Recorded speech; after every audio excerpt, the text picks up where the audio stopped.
السلام عليكم ورحمة الله وبركاته. بسم الله الرحمن الرحيم. الحمد لله رب العالمين، الصلاة والسلام على أشرف الأنبياء والمرسلين نبينا محمد وعلى آله وصحبه أجمعين. رب اشرح لي صدري ويسر لي أمري واحلل عقدة من لساني يفقه قولي. أما بعد. Alhamdulillah, puji dan syukur bagi Allah Subhanahu wa taala, Tuhan sekalian alam. Selawat serta salam atas Nabi kita Muhammad sallallahu alaihi wasallam, juga atas ahli keluarga baginda, para sahabatnya dan para pengikutnya sehinggalah ke hari kiamat. Alhamdulillah. Muslimin dan muslimat yang dirahmati Allah, semalam kita baca tentang surah Az-Zalzalah, yang mana akhir daripada surah tu Allah Ta'ala sebut faman ya'mal mithqala dharratin khairan yarah wa man ya'mal mithqala dharratin syarran yarah. Siapa yang buat kebaikan walau sedikit sebesar zarah, dia akan melihat amalan tersebut di akhirat nanti. Dan siapa yang buat amalan buruk walau sedikit sebesar zarah, dia juga akan melihat amalan tersebut di akhirat nanti. Sehingga Nabi sallallahu alaihi wasallam ajak kita untuk selamatkan diri dari api neraka walau dengan sekecil-kecil amalan. Kata Nabi sallallahu alaihi wasallam, ittaqun nar walau bisyiqqi tamrah. Takutlah kamu kepada api neraka, yakni beramallah untuk selamatkan diri dari api neraka, walau bisyiqqi tamrah, walaupun dengan sebelah biji kurma. Mana buah kurma tu kalau kita sebelah tu bagi orang dengan niat untuk selamat daripada api neraka, insya-Allah bermanfaat, memberikan kebaikan di akhirat sana. Apatah lagi dengan benda yang lebih besar daripada tu. Sebab tu kata Aisyah radhiyallahu anha, diriwayatkan bahawa Aisyah radhiyallahu anha pernah bersedekah dengan bi'inabah, dengan anggur, satu biji anggur. Kata Aisyah radhiyallahu anha, kam fiha min mithqali dzarrah. Berapa banyak dalam sebiji anggur ni biji-biji sebesar zarah. Yakni sebiji anggur tu pun kalau ditimbang di akhirat banyaklah. Jadi kita ni banyak benar amalan kita ni, peluang yang Allah Ta'ala berikan kepada kita untuk beramal. Jadi mudah-mudahan amalan kita yang sedikit digandakan oleh Allah Subhanahu wa Ta'ala. Apatah lagi kalau dipertemukan dengan malam Lailatul Qadar, makin besarlah gandaannya. Beramallah dan bersungguh-sungguhlah dalam beramal. Muslimin dan muslimat yang dirahmati Allah, antara yang amalan sedikit pahala yang banyak berlipat kali ganda tidak lain dan tidak bukan ialah Al-Quran. Al-Quran ni zikir yang orang kadang-kadang tidak peduli, tak peduli, tak sedar akan kelebihannya. Orang dah ajar zikir tu 33 kali, atau betul lah dalam sunnah. Ada orang mari ajar hak ni 1000 kali, hak ni 20,000 kali, kawan ni pula ajar 10,000 kali. Padahal ada satu zikir yang lebih mengalahkan, yang mengalahkan semua tu, itulah Al-Quran. Yang mana kelebihan dia per huruf, kita sebut dah sebelum daripada ni.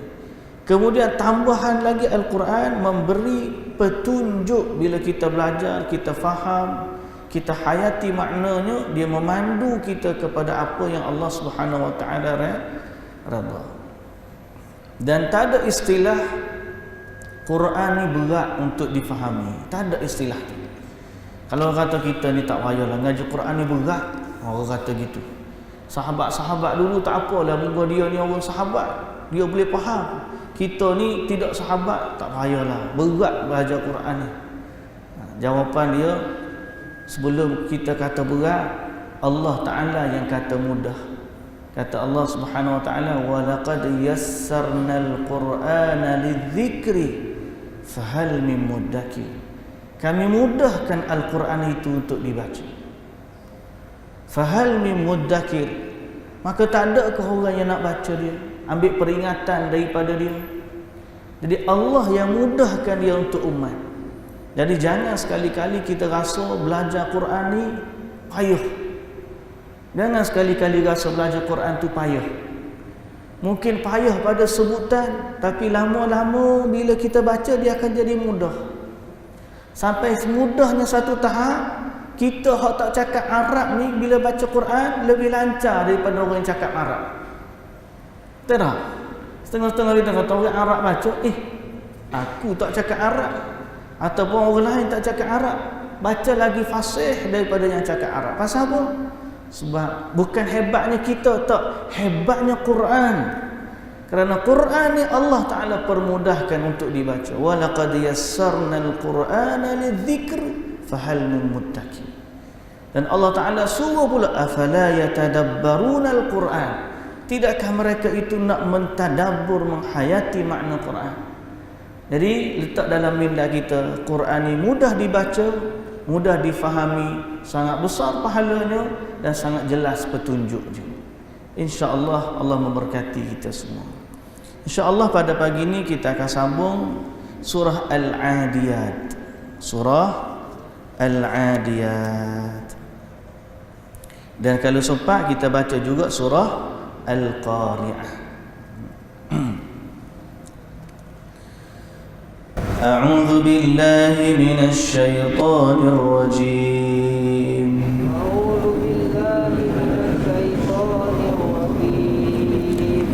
بسم الله الرحمن الرحيم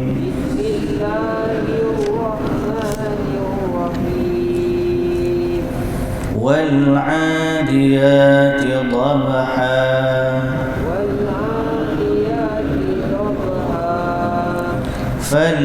فالموريات قدحا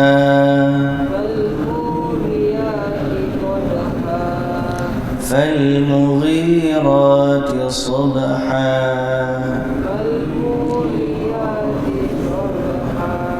فأثرن به نقعا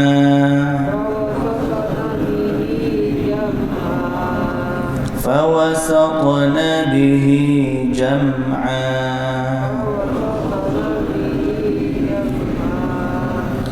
إن الإنسان لربه لكنود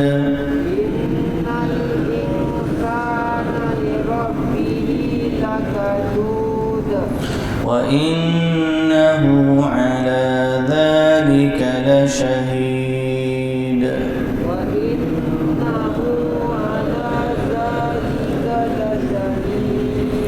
وإنه لحب الخير لشديد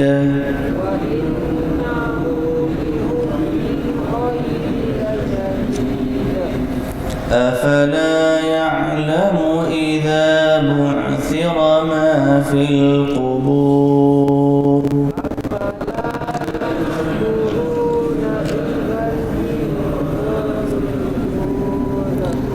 وحصل ما في الصدور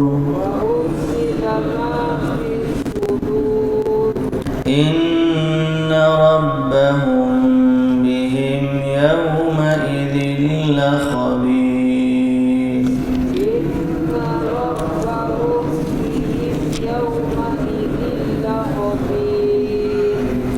بسم الله الرحمن الرحيم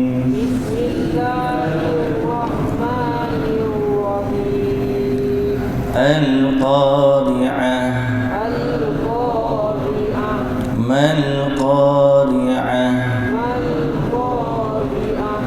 وما أدراك ما القارعة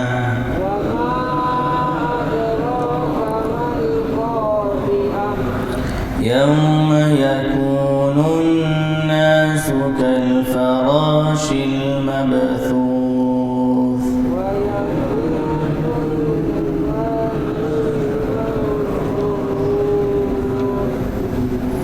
وتكون الجبال كالعهن المنفوش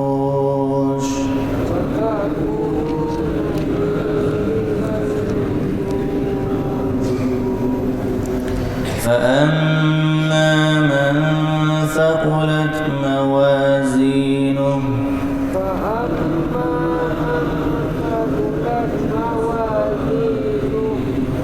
فهو في عيشة راضية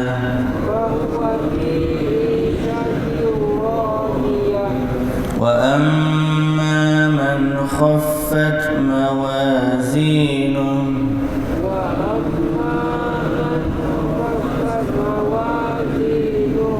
فأمه هاوية وما أدراك ما هي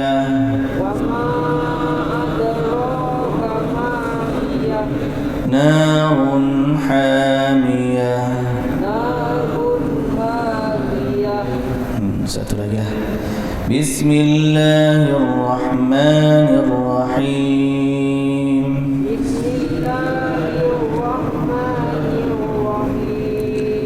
Alhaakumut takatsur hatta zurtumul maqabir kalla sawfa ta'lamun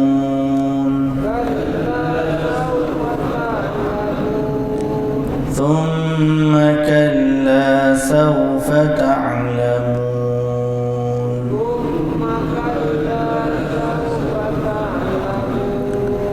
kalla law ta'lamuna 'ilmal yaqin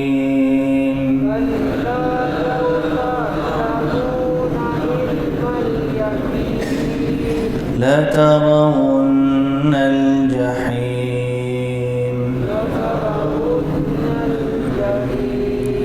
ثم لترونها عين اليقين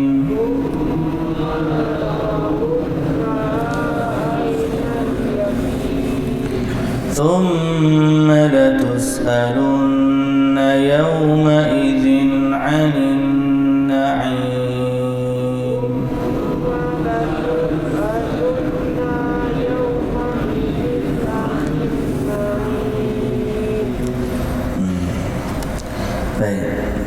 Bismillahirrahmanirrahim. Alhamdulillah. Puji dan syukur bagi Allah Subhanahu wa taala. Alhamdulillah. Dapat kita baca 3 surah hari ini. Mudah-mudahan sempatlah nanti kita terjemahkan dan tafsir secara ringkas. Kalau boleh nak sempat habis sampai An-Nas hujung Ramadan. Dan alangkah cepatnya masa berlalu. Wal-'adiyati dhabha. Surah Al-'adiyat ni maksud dia kuda perang. Kuda perang yang gagah perkasa. Allah Subhanahu wa taala bersumpah dengan kuda perang demi kuda perang yang berlari-lari kencang termengah-mengah. Berlari kencang termengah-mengah. Falmuriyati qadha, serta kuda yang memercikkan api dengan pukulan kuku kakinya. Dengan pukulan kuku kaki ataupun dari telapak kaki dia. Kuda ni kalau yang pakai ladang tu dia ada besi lah. Bila pergi tu kena waktu terpercik api, maknanya kencangnya dia berlari. Kemudian Allah Subhanahu wa taala kata lagi, falmughirati subha, dan kuda yang menyerang dengan tiba-tiba pada waktu pagi. Pagi-pagi hari itu dah serang. Mana kuda tu bersemangat dan juga tangkas sehingga menyerang di waktu pagi. Sehingga fa'atharna bihi naq'a, lalu menyerbu ke tengah-tengah kumpulan musuh. habis itu. Jadi Allah Subhanahu wa taala bersumpah dengan kuda perang, yang mana kuda perang ni banyak nikmatnya ke atas manusia. Salah satu daripada nikmat Allah Subhanahu wa taala kepada hamba-hambanya ialah Allah bagi kepada manusia kemudahan, dan seluruh makhluk lain ditundukkan untuk manusia. Sebab kalau kita perhati nikmat ni, kuda-kuda ni bukan mainan kita, bukan tandingan kita. Kalau kita nak suruh dia angkat kaki sebelah pun, kaki dia tu lagi berat daripada kaki kita. Kekuatan dia berkali-kali ganda lebih daripada kita. Dia punya horsepower dengan kita punya power memang lain. Tapi Allah Ta'ala bersumpah ni sebab apa? Satu, hebatnya kuda ciptaan Allah. Yang kedua, besarnya nikmat yang Allah bagi kepada manusia, di mana kuda yang begitu hebat dan tangkas ni Allah tundukkan kepada manusia. Sehingga bila orang tunggang kuda yang hebat, dia boleh kontrol kuda ni. Dia boleh berlari kencang, dia boleh menyerang musuh, dia boleh keluar waktu pagi. Siapa yang memberi kemudahan ni untuk manusia menggunakan dan menunggang kuda tersebut untuk perang? Malah dahsyat lagi, kuda tu dia pergi, dia tahu depan tu ada bahaya, tapi oleh kerana Tuhan ni suruh juga, dia pergi. Kalau orang suruh kita taubat, kita tak pergi. Persoalan dia, siapa yang menciptakan kehebatan ini? Siapa yang menciptakan makhluk yang hebat ni? Dan siapa yang mempermudahkan dia untuk ditunggang oleh manusia? Jawapannya Allah Subhanahu wa taala. Allah sebut bukan nak suruh kita kagum kepada kuda. Sebaliknya Allah sebut nak suruh kita kagum kepada Tuhan penciptanya kuda. Dan Tuhan yang memberikan kuda tersebut, menjadikan kuda tersebut sebagai kenderaan bagi manusia. Kalau dengan daya dan upaya kita sendiri nak jinakkan kuda dan nak tunggang kuda tersebut, nescaya tidak boleh manusia untuk menunggangnya. Okay? Tapi Allah Ta'ala jadikan dia sebagai tunggangan. Wal khayla wal bighala wal hamira litarkabuha wa zinah. Kata Allah dalam surah An-Nahl, khayl wal khayla wal bighal, baghal, himar, semua ni Allah jadikan litarkabuha, supaya kamu tunggang dia. Dia dicipta untuk jadi tunggangan manusia. Wazinah, dan juga perhiasan bagi manusia. Cuba kalau Allah jadikan sifat kuda tu macam apa? Macam harimau, macam singa, tak boleh naik lagi tu. Jadi Allah suruh sebut nikmat ni, ingat kepada yang Maha Pencipta. Setelah Allah Ta'ala ingatkan nikmat ni kepada manusia, maka Allah sebut sifat manusia tu macam mana. Kata Allah, innal insana li rabbihi lakanud. Sesungguhnya manusia sangat tidak bersyukur akan nikmat Tuhannya. Allah bagi nikmat kepada dia, dia naik kuda, lalu dia kufur kepada Tuhan. Dahsyat lagi manusia akhir zaman, dia tak rasa pun tunggangan dia tu datang dari Allah. Kalau naik kuda, berasa juga kuda tu ciptaan Allah. Kurang-kurangnya bila kita tengok kuda, kita tak nampak dah yang mencipta melainkan Allah. Tinggal lagi bab syukur ataupun tidak. Tapi di akhir zaman, cabaran kita lagi susah. Sebab tunggangan kita tu sebenarnya datang dari Allah, tapi disusun, dipasang, dimodifikasi oleh manusia. Kita tak naik kuda dah, kita naik kereta. Kita tak naik kuda dah, kita naik motor. Kita tak naik kuda dah, kita naik kapal terbang. Tapi kalau kita balik kepada asal punca, siapa yang mempermudahkan manusia cipta kereta? Siapa yang mempermudahkan manusia cipta motor? Siapa yang mempermudahkan manusia untuk menerbangkan kapal terbang? Allah yang sama mencipta kuda. Cuma manusia ni bila tengok kereta, dia tak ingat kepada Allah. Bila naik motor, dia lupa kepada Allah.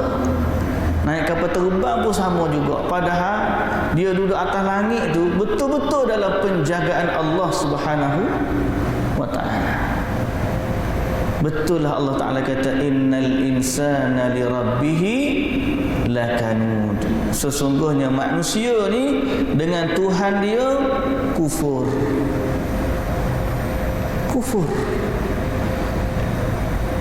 Dulu bila nak naik tu, kita baca subhanalladzi sakhkhara lana hadza wa ma kunna lahu muqrinin wa inna ila rabbina lamunqalibun. Subhanalladzi, maha suci Allah yang apa? Sakhkhara lana hadza, mempermudahkan tunggangan ini untukku. Wa ma kunna lahu muqrinin, kami sebenarnya tak ada kuasa untuk paksa dia. Wa inna ila rabbina lamunqalibun, dan kami kembali kepada Allah, minta pertolongan Allah dalam urusan kenderaan ini. Zaman tu bila benda tu datang daripada Allah, kita baca doa, kita minta perlindungan Allah daripadanya. Zaman lain kita baca tu sekadar ritual. Tapi bila kereta punah tengah jalan, kita pun lupa nak minta tolong dengan Allah. Mula-mula kereta rosak tu mikir pomel mana kita nak cari. Kita buka enjin dia, kita kata apa benda yang rosak di mana Allah? Padahal bila kita naik kereta, kita kena bismillah. Bila kita buka enjin kereta, kita kena ingat bahawa yang memperjalankan enjin ni sebenarnya Allah Azza wa Jalla. Dengan apa? Dengan ilmu yang Allah Ta'ala bagi kepada manusia, sehingga manusia boleh guna macam-macam hukum mekanikal. Siapa yang cipta hukum mekanikal? Siapa yang cipta hukum tekanan, hukum graviti, hukum inertia, hukum macam-macam bentuk, hukum fizik yang ada? Semua tu adalah ketentuan Allah Subhanahu wa ta'ala. Manusia tak akan boleh cipta apa pun bentuk enjin kalau tak adanya hukum-hukum mekanikal, fizik, tekanan, graviti, semua benda ni. Kalau tak ada hukum-hukum alam ni yang telah ditetapkan oleh Allah, nescaya semua hak manusia guna tu tak pakar. Jadi alhamdulillah yang telah mempermudahkan semua ni untuk manusia. Okey. Tujuan Allah sebut manusia ni supaya manusia berfikir dan jangan jadi kufur kepada Allah. Sehingga Allah Subhanahu wa taala kata, wa innahu ala dzalika lasyahid. Sesungguhnya dia manusia menyaksikan keingkarannya.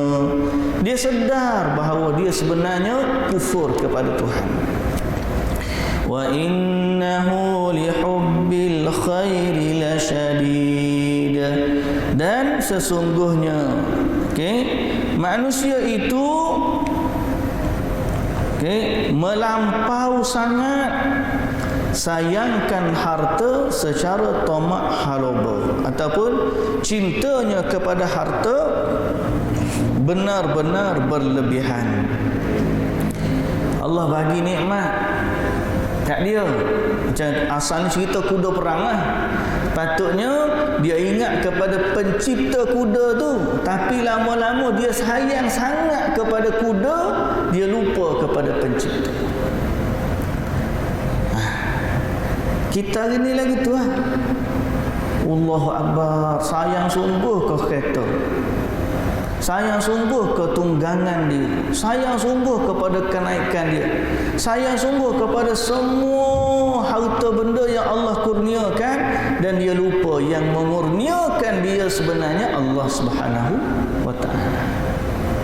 Jadi kita ambil iktibar, berfikirlah tentang apa yang Allah Ta'ala tegur kita ni. Afala ya'lamu idza bu'thira ma fil qubur. Tidakkah dia mengetahui apa yang ada di dalam kubur apabila apa yang ada di dalam kubur itu dikeluarkan? Ai ukhrija minha ma fiha minal amwat. Apa yang dikeluar daripada kubur? Semalam pun kita bicara dah ayat ni. Bukan ayat ni, yang maksud ni. Apa yang bila goncangnya bumi, keluar apa daripada bumi? Mayat-mayat yang selama ni ditanam. Maka Allah Ta'ala tanya ni, afala ya'lamu, tidakkah dia tahu, idza bu'thira ma fil qubur, apabila sesuatu dibongkarkan daripada kuburnya, maknanya hari kiamat. Jadi lah ni semua nikmat-nikmat yang kita ada, cuba fikir di mana nikmat tu nanti bila kita dibangkitkan dari kubur. Betul tak? Ke mana kita nak bawa hak kita sayang tu?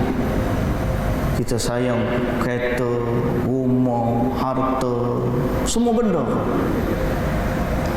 Apabila dia bangkit daripada kubur, di mana semua tu? Wa hussila ma fis sudur, dan apabila yang tersimpan di dalam hati atau di dalam dada dizahirkan. Okey, qala Ibn Abbas, yakni ubriza wa udhhira ma kanu yusirruna fi nufusihim. Apabila dizahirkan apa yang tersimpan di dalam dada mereka, dalam apa? Jiwa mereka, iaitu Allah bongkarkan rahsia-rahsia manusia. Maka hari tersebut nikmat-nikmat yang dibanggakan itu tidak lagi berguna. Lalu Allah Subhanahu wa ta'ala kata, inna rabbahum bihim yawma idzil khabir. Sesungguhnya Tuhan mereka maha mendalam pengetahuannya terhadap keadaan mereka. Jadi Allah Ta'ala ingatkan cerita ni cerita pasal kuda, akhir sekali tutup cerita akhirat juga. Mana gimana begitu, kesudahan kita sebenarnya alam akhirat. Dunia ni banyak mana pun kenikmatan yang kita ada, tetap juga kita akan berakhir di akhirat. Jadi orang yang bijak ialah orang yang menggunakan nikmat yang dikurniakan oleh Allah untuk mendapat kebaikan di akhirat. Macam mana? Gunakanlah, kalau kuda, gunakanlah kuda tu untuk pergi perang fi sabilillah. Kalau Allah bagi harta, gunakanlah harta tu untuk memberi manfaat kepada agama Allah. Okey, zaman kita lah ni tak ada dah kuda perang, tak ada dah. Mungkin ada kereta kebal, jet perang dan sebagainya. Itu memerlukan harta benda, infak waktu kita nak perang. Kalau musim tak perang, harta kita yang ada gunakan untuk memberi manfaat kepada agama Allah. Orang nak bina masjid, kita bagi. Orang nak bina sekolah, kita bagi. Anak yatim yang nak hidup, kita bagi. Ibu tunggal, kita bersapa. Orang susah, bagi. Pasal apa? Itu semua kita guna harta yang Allah beri kepada kebaikan akhirat. Okey? Dan jangan jadi kufur dengan Allah disebabkan nikmat-nikmat yang dia kurniakan. Sebab sampai satu tahap manusia ni bila dia dapat harta, dia rasa harta ni dia dapat sebab dia. Sebab dia rajin, sebab dia pandai. Dia tengok kepada nikmat, dia lupa kepada yang empunya asal. Macam cerita kuda tadi lah. Padahal kita ni Allah, kalau kerana usaha kita kaya, ramai lagi orang yang usaha dia lebih daripada usaha kita, tapi tak kaya macam kita. Kalaulah kekayaan kita sebab ni kepandaian kita, ramai lagi orang yang lebih pandai daripada kita, tapi mereka tetap juga miskin dan susah. Jadi kekayaan ni bukan kerana rajin, bukan kerana pandai. Kekayaan ni kerana rezeki yang Allah Ta'ala nak bagi. Usaha kita tu adalah sebab saja kepada rezeki tu datang. Jadi kalau tak usaha langsung tu tak ada sebab lah. Bila ada usaha maka adalah rezeki. Hak banyak mana nak mari, yang tu Allah yang tentukan. Dah cukup, dah ada belaka, dah rezeki kita ni ada belaka dah banyak mana. Jadi jangan tertipu dengan rezeki. Sebaliknya, ingatlah kepada Allah, Tuhan yang memberikan rezeki. Apa yang dia nak daripada kita, dia suruh kita buat apa, yang tu fokus kita dalam hidup. Kekayaan ni jangan sampai melalaikan kita daripada apa yang Allah Ta'ala kehendaki daripada kita. Sebaliknya, bila Allah bagi, gunakanlah dia untuk kebaikan dan gunakanlah dia untuk membantu agama Allah Subhanahu wa Ta'ala.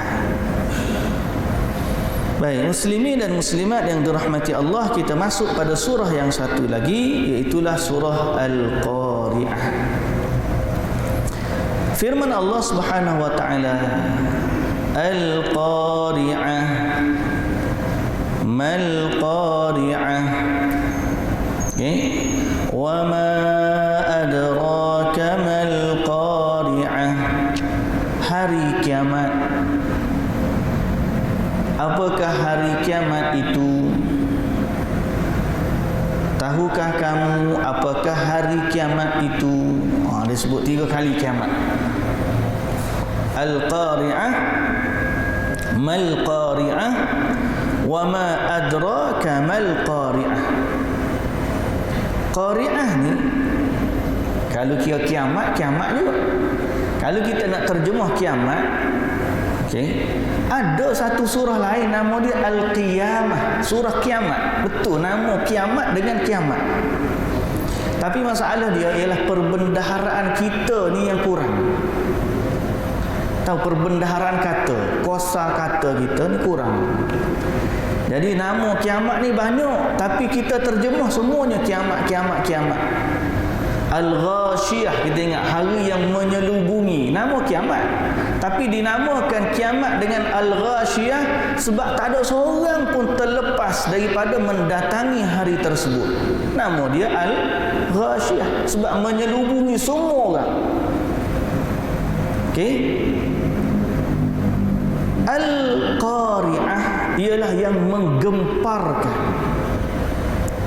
Hari yang menggemparkan, hari huru-hara. Itu maksud dia sebenarnya. Betul hari kiamat, tapi dinamakan dia dengan Al-Qari'ah kerana huru-haranya dia, kegemparan yang akan berlaku pada hari tersebut, lalu dinamakan dengan Al-Qari'ah.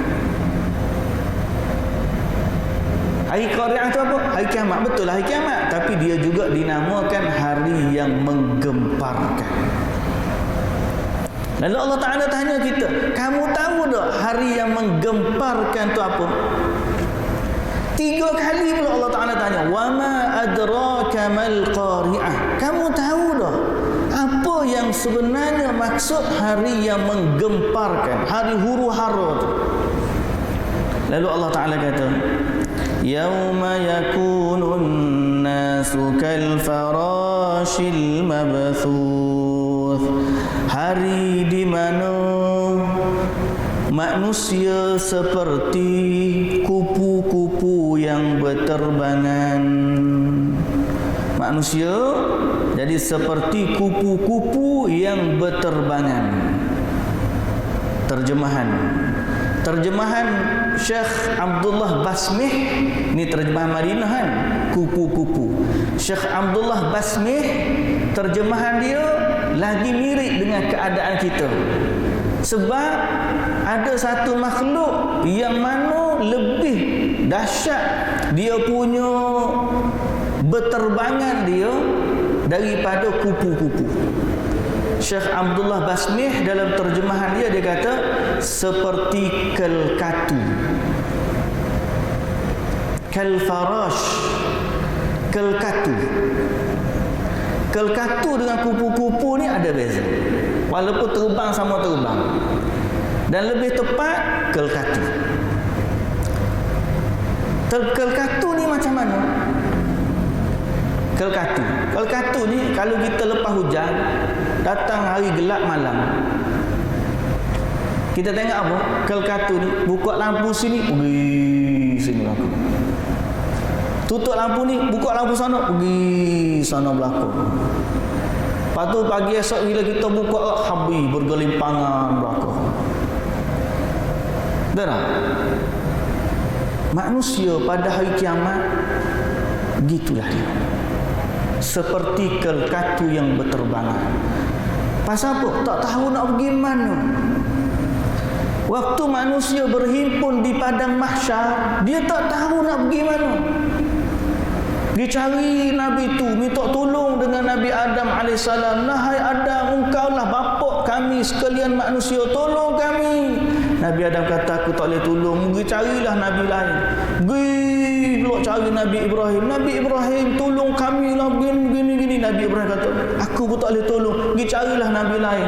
Pergi cari pula Nabi Musa AS. Nabi Musa, tolong kami gini. Engkau dulu boleh cakap dengan Allah, tolong kami. Nabi Musa kata, aku pun tak boleh nak bantu. Pergilah cari Nabi lain. Pergi pula. Huru-harunya keadaan manusia. Lepas tu dia pula cari siapa? Pergi cari orang boleh tolong dia ni. Pergi cari mak dia lari. Pergi cari ayah dia lari. Pergi cari adik-beradik dia lari. Yauma yafirrul mar'u min akhihi wa ummihi wa abihi wa sahibatihi wa banihi likulli imri'in minhum yawma idzin sya'nun yughni. Hari di mana seorang itu lari daripada siapa? Daripada adik-beradik dia pun dia lari, daripada mak ayah dia pun dia lari, daripada isteri dan anak-anak pun dia lari. Semua manusia lari daripada orang lain. Pasal apa? Dia ada urusan dia sendiri yang dia sibuk dengannya. Supaya tak dengan kalkatu, lari situ, lari sini, mencari cahaya. Manusia akhirat sesat macam tu lah. Manusia hari akhirat nanti macam tu. Duduk di padang mahsyar, tak tahu nak pergi mana. Ada cahaya pergi situ, ada cahaya pergi sini. Tapi akhirnya berselerakkan. Allahu Akbar. Dahsyat tuan, dahsyat. Sebab tu Allah Ta'ala namakan dia Al-Qari'ah, hari yang menggemparkan, hari huru-hara. Dan Allah Ta'ala kata, wa takunul jibalu kal'ihnil manfush. Satu kegemparan dia di padang mahsyar. Sebelum daripada tu gempar dah. Bila hari digoncangkan, manusia pun lari nak minta nak tepat selamat. Tuan-tuan tengok manusia ni waktu hari kebinasaan, bila datangnya, contohlah kita tengoklah ni, Rusia kepung Ukraine. Hari dia nak kepung tu, habis orang lari keluar, lari cari tempat selamat. Bayangkan di saat Allah goncangkan bumi,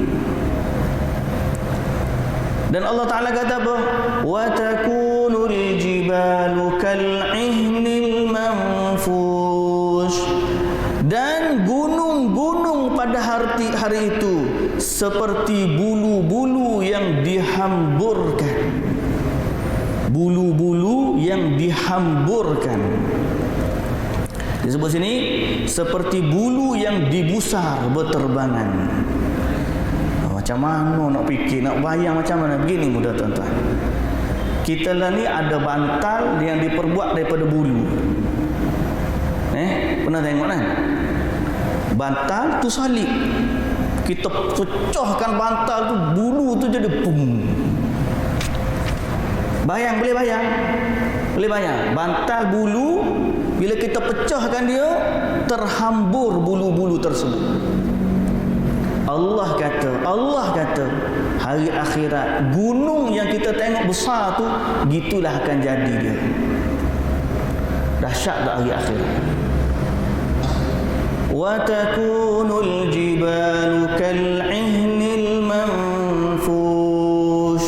Gunung seperti bulu-bulu yang berhamburan. Gunung tu hancur, meletus, tak tinggal apa. Saya bila cerita gunung tak tinggal apa ni, saya akan syarah biasanya lah. Ada satu gunung yang telah hilang. Banyak sebenarnya, tapi kita sebut satu je. Saya tengok satu rancangan National Geographic Channel. Dia kaji tentang super volcano, maknanya letusan gunung berapi yang besar-besar, bukan biasa-biasa. Lalu ringkas punya cerita, ada satu kajian yang menunjukkan 75,000 tahun yang lampau, 75,000 tahun yang lampau. Lama 75,000 tahun dulu ni.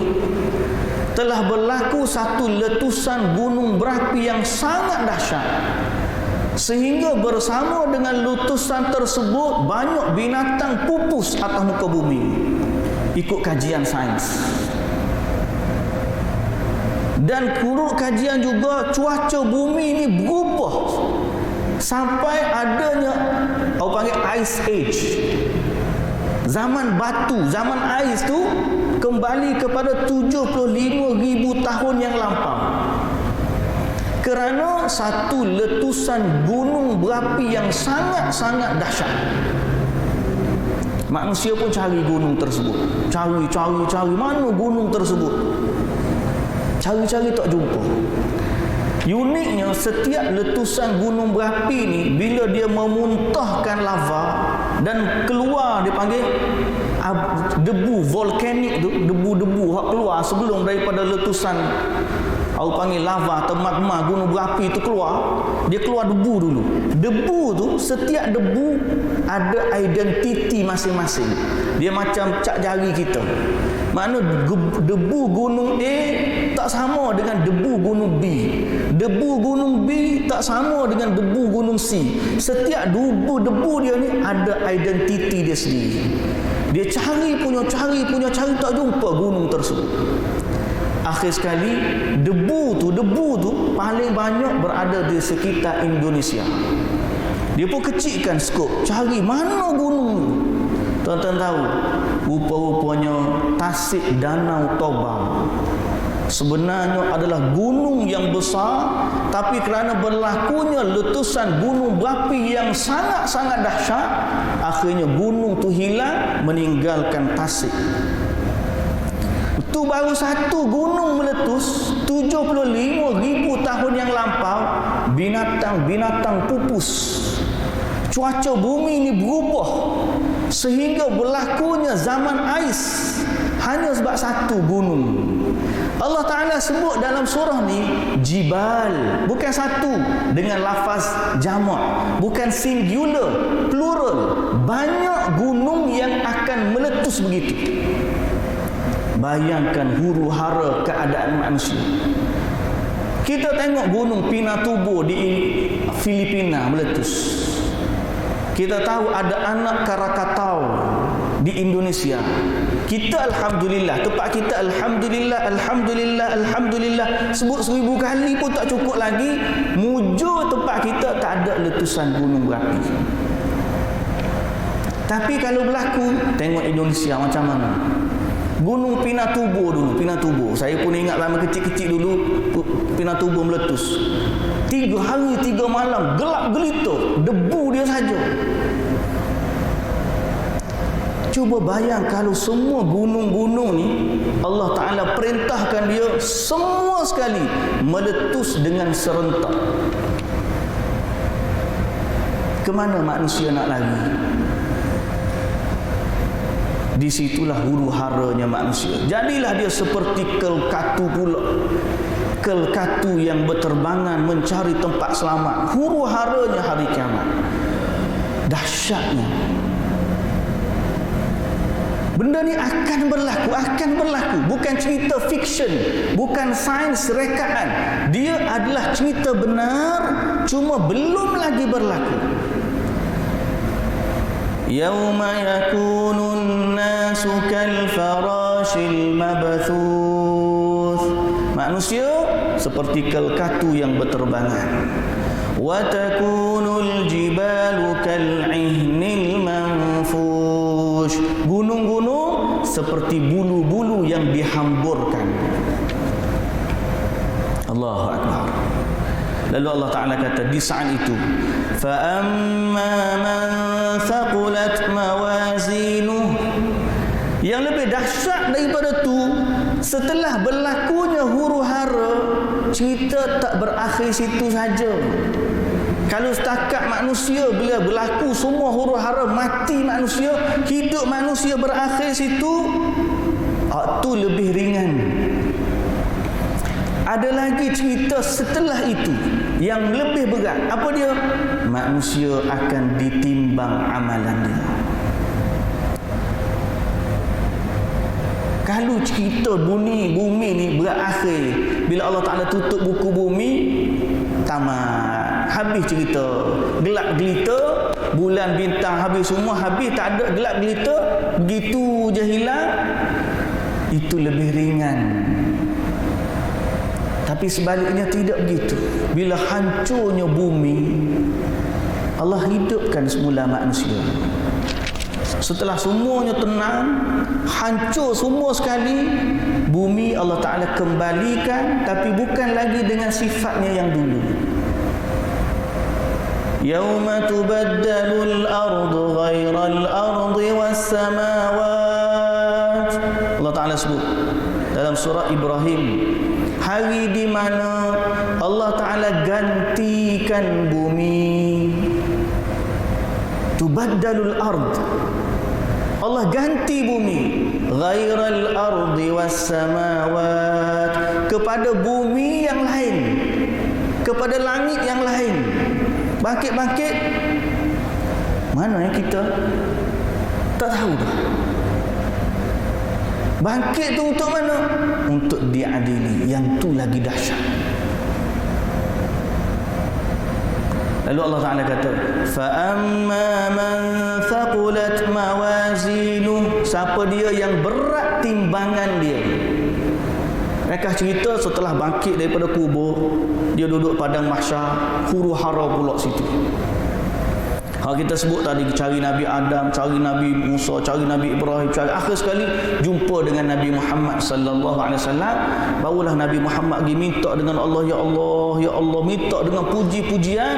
Akhirnya setelah 50,000 tahun manusia duduk di padang mahsyar,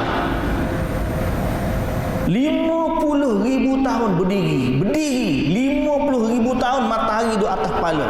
Setelah 50,000 tahun baru Allah Ta'ala adili manusia. Di saat itu baru ditimbang, dibentangkan kitab-kitab amalan, kemudian ditimbang. Timbang tu pula Allahu Akbar, semua amalan baik walau sebesar zarah yang kita sebut sebelum ni, manusia akan tengok, dia akan didatangkan oleh Allah Azza wa Jalla. Kalau dia buat jahat, walau sebesar zarah dia buat jahat, akan didatangkan oleh Allah Azza wa Jalla. Semoga Allah Ta'ala meringankan hisab kita. Lepas ditimbang, tiba-tiba berat timbangan amalan kebaikan. Alhamdulillah, Alhamdulillah, Alhamdulillah. Kita minta dengan Allah Subhanahu Wa Ta'ala, mudah-mudahan kita termasuk daripada orang yang berat timbangan amalan kebaikan. fahuwa fi 'ishatir radiyah, lalu dia akan berada dalam kehidupan yang dia redai, dia puas duduk dalam syurga. Wa amma man khaffat mawazinuh, sebaliknya kalau ringan timbangan kebaikan dia, makna kalau ringan timbangan kebaikan, hak berat apa dia? Timbangan keburukan. Lalu Allah Ta'ala kata, fa ummuhu hawiyah, maka ibunya ummuhu, ni disebut ibu, okey, tempat kembalinya. Ummuhu ni tempat kembalinya. Hawiyah, wa ma adraka ma hiya, maka tahukah kamu apakah itu hawiyah? Narun hamiyah, api yang panas, sangat-sangat panas, membakar. Allahul musta'an. Semoga Allah melindungi kita daripada bakaran api neraka. Dahsyat, berat. Duduk dalam neraka, cerita dia lagi dahsyat daripada kegemparan hari kiamat tadi. Duduk dalam neraka tak boleh nak bayang dia punya dahsyatnya, tuan-tuan. Seringan-ringan azab api neraka, dipakaikan selipar atau bara api itu diletak di tapak kaki, dengan sebab tu mendidih, menggelegok otak. Itu adalah azab neraka yang paling ringan. Dalamnya ada rantai, dalamnya ada duri, dalamnya ada apa tu zakum, dalamnya ada macam-macam. Sebab tu kita ni kena banyak berlindung dengan Allah daripada api neraka. Dan Nabi kata, ittaqun nar walau bisyiqqi tamrah, takutlah daripada api neraka walaupun dengan sebelah biji kurma. Dan bila orang mukmin dia baca cerita-cerita macam ni, dia akan datang kepada dia rasa takut kepada Allah. Nak buat apa-apa dia mikir, aku ni macam mana hari Al-Qari'ah nanti, aku ni macam mana, harta pun banyak, rumah pun besar, hidup Allah Ta'ala dah bagi senang selama ni, boleh ke nanti saat ditimbang tu berat belah kebaikan atau berat belah keburukan? Kita tak tahu. Kita hanya boleh berusaha. Yang kita buat baik belum tentu Allah Ta'ala terima. Sebab hak baik ni ada niat syarak dia macam-macam. Nak kena serupa dengan hak Nabi ajar, nak kena ikhlas, baru Allah bagi pahala. Jadi buat baik belum tentu dapat pahala. Kalau buat jahat, confirm dah dapat dosa. Nah, kita pun tak tahu. Semoga Allah Ta'ala melindungi kita semua. Tapi jangan galik lah. Orang Kelantan kata jangan galik, jangan leka, jangan lalai. Sebab apa? Sebab manusia ni bila dah banyak harta dia lalai. Dia lalai daripada hakikat cerita tu. Dan itulah yang Allah Ta'ala sebut dalam surah At-Takatsur kita baca tadi tu. Alhaakumut takatsur, kamu dilalaikan oleh sifat nak memperbanyakkan harta. Depan tu cerita dahsyat, timbangan api, padang mahsyar. Tapi waktu berjalan nak pergi tu, duk balik tengok kiri kanan, kutik situ, kutik sini, kutik tu, tak tahu depan tu bahaya. Traffic light di depan tu merah dah, dia duk main tengok kiri kanan lagi, duk tengok kiri kanan. Akhir sekali dum. Alhaakumut takatsur, kamu dilalaikan oleh sifat nak memperbanyakkan harta. Kita ni perjalanan hidup tak boleh nak berhenti dia berjalan. Kalau Allah Ta'ala kata 40 tahun lah mati. Kalau 60 tahun lah mati. Tak boleh nak kata apa, tak boleh nak awal saat, tak boleh nak undur saat. Sampai waktu kembali kepada Allah. Cuma waktu perjalanan tu jangan lalai daripada destinasi. Jangan lalai daripada destinasi. Tapi berapa ramai orang yang sedar? Kita tengok bulan Ramadan, tuan-tuan, Allahu Akbar. 10 akhir Ramadan. 10 akhir Ramadan, tuan-tuan, tak jauh begitu. Semalam saya lepas daripada tu keluar, berasa kering tekak, perik sikit, jadi imam. Nak makan aiskrim, kata cari aiskrim sejuk sikit. Pergi cari aiskrim, McDonald, cari McDonald, McD, Desa Pandang. Kita tengok lagu ni rupanya orang tengah malam Ramadan. Orang yang baca Quran, dia lain duk pasal muzik dung, muzik raya lah, muzik tu. Hak jual mercung dengan mercungnya, hak makan, apa. Kita ya Allah Akbar. Di mana Ramadan? Tuhan nak bagi keselamatan daripada api neraka. Tapi alhaakumut takatsur. Sibuk. Hak sibuk kuih raya, sibuk sofa rumah, sibuk baju. Nak pergi beli pavilion, sogo hak dengan sogonya, hak kerja buat lemangnya. Ni destinasi depan tu. Malam kita post kurma ada dekat 1 tan pergi ke tu, daripada kedutaan juga lah. Tanya orang bawa lagi 1 tan hantar pergi ke Kelantan. Tanya bila sampai ni, sampai tolak malam sampai pagi. Lepas tu pukul 10 pagi patah balik KL balik. Lepas tu turun balik. Maknanya KL Kelantan tiap-tiap hari. Saya kata biasa macam ni tak? Tak, dia kata nak cari duit, nak raya. Saya pun tak terfikir, Allah, makna Ramadan dia sepenuh masuk dia bawa lari. Kalaulah dia berhenti sekejap, solat tarawih, gerak lepas tarawih, okey juga. Dah ni, bila ni? Ni tolak selalu ni. Masa tu dekat nak buka puasa, nak kejar terik. Tak apalah, mudah-mudahan dia musafir, diberikan kelonggaran untuk dia. Tapi nak sebutnya, sibuknya manusia sehingga dia lupa destinasi dia yang utama. Semoga Allah Ta'ala tidak menjadikan kita orang yang lalai. Dan semoga Allah Ta'ala senantiasa memberi peringatan kepada kita sehingga kita tersedar dan terjentik hati kita. Seolah-olah kita ni jalan dekat highway, ada batu-batu bila kita naik kereta kan, dia duduk dia lalu bumping tu. Tujuan apa bumping tu buat tu? Kalau orang tanya lembaga lebuh raya, tujuan dia bila kita lari daripada lain tu, kita sedar. Sebab ada orang dia tak tengok lain, dia mengantuk, oh dia pun sedar. Dan tujuan biji-biji tu apa? Untuk sedarkan kita, andai kita ni terpesong. Quran tujuannya sama. Bila kita lalai daripada destinasi, kita melencong daripada jalan yang sebenar, Quranlah yang boleh menyedarkan kita. Tapi kalau kita tak baca Quran, kita akan terpesong, lama-lama melencong, akhirnya terjun gawang. Sibuk dengan dunia. Jadi dekatkan diri dengan Quran, baca Quran, tadabbur Quran.